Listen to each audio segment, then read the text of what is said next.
Right. One next. It's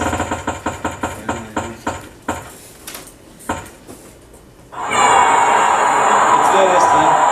Yeah.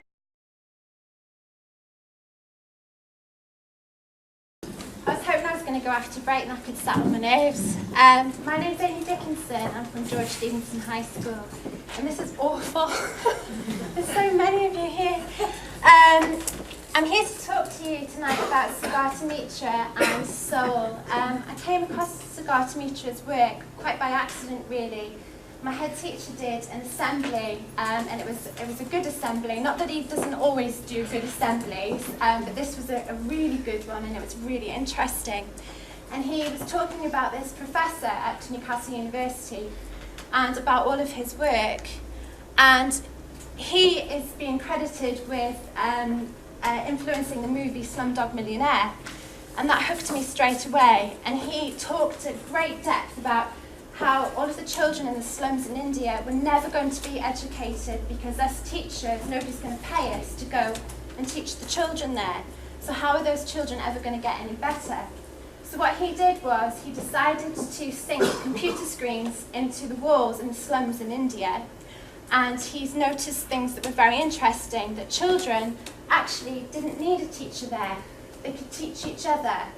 And they normally worked in groups of 4, and they taught each other, and they were learning things that were beyond their years. So his attitude towards us as teachers is that we should be there, but we should encourage learning. We should be like the grannies. And if you've heard of Sagata's work, he talks of the granny cloud. He beams teachers into classrooms in India, and he feels that us teachers should be like grannies. We should stand back and go, wow, that's amazing. How did you do that? And just have that sense of wonder about them. So I was really interested, and I went to my head teacher and I said, I'd like to find out more about it. And he said, well, he's at the Newcastle University. And I emailed him, I told him who I was, and I was really interested in his work, and he invited me up, and I went and met him. And he introduced me to another teacher who teaches in Gateshead called Emma Crawley, and she had been doing soul in her classroom with their primary school children. So I was amazed at what she did. I went over and I watched her lesson and I said, does this happen in secondary schools? This is fantastic. And she said, no, it's never been done in secondary schools. So I thought, brilliant, and I tried it out. And I was really lucky because Sagata came into the school where I teach, and he worked with some of the children and so on. And soul itself refers to self-organized learning environments. And what it is you pose a big question. There's a big thing on about Sagata at the moment because he's won the TED Prize. And he talks about a curriculum of big questions and getting something that's really juicy, that's really interesting, that children will want to know about, getting that curiosity there. So choosing a question that you want to sort of inspire them with, and then they put themselves into their own groups of 4, they self-organise. He encourages cheating. He feels cheating's very good, so they can go between groups and try things out. And this is one of the questions that I posed my Year 8 pupils. I'm a design technology teacher, and one of the things I have to teach is about material areas. And I wanted them to know about materials, and this was the question Sagata came up for the class. And they came up with the most fantastic answers. I never thought that they would come up with these. And they got to the point which was about aluminium, and I do have a video clip which I'm really hoping is going to work. It did when I Oh did it earlier.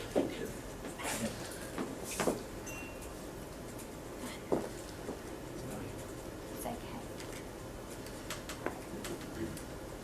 This is my Year 8 class doing the lesson on aluminium. That's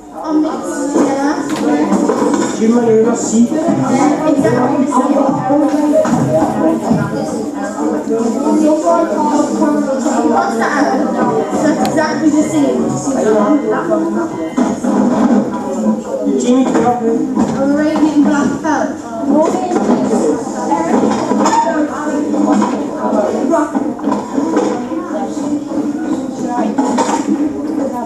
Aluminium is a metal and it's not a gem, so it's not always the same.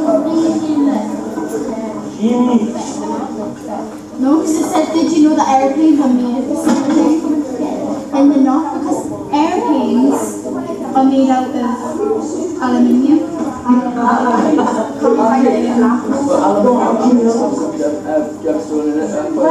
Well, do you want to check that Jack instead of just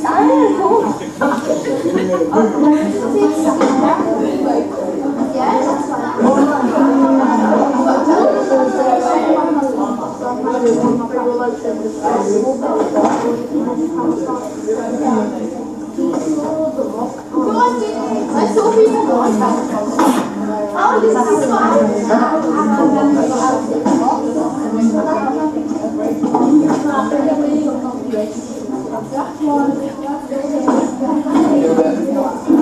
Kind of that room we've got aluminium oxide in.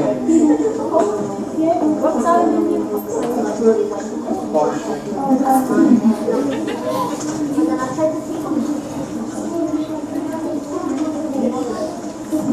And got people as well with this. Yeah, you see, and then she goes back to and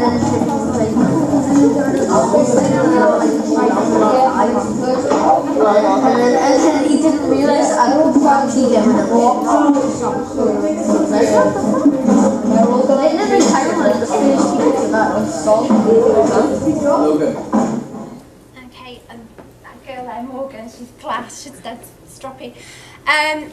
What you saw there was a sort of bite out of my lesson. I know I'm going to go over, but I'm going to keep going. What they were doing was they were researching, and they were doing all of the things that we want kids to do. We want them to be independent. We want them to learn themselves.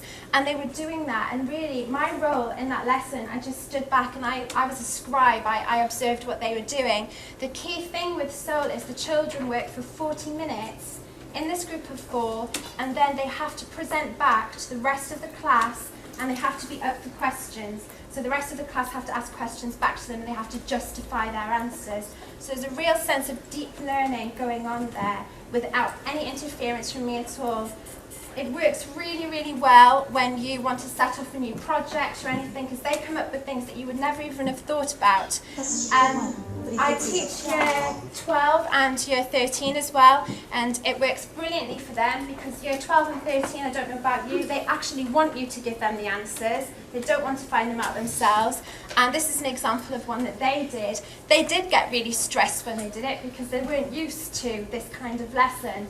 But you know, the more I worked at it, the more they did do it.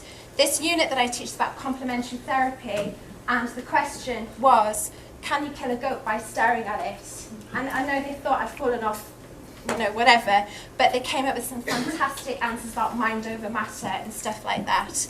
And, you know, they did get stressed, but they liked it because, you know, they got to learn themselves. And that's what it's all about. There's loads of information on the Soul website, especially at the moment.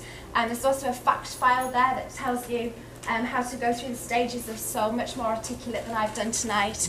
But I do think it's a brilliant way of getting children to have that really deep thinking. No bananas.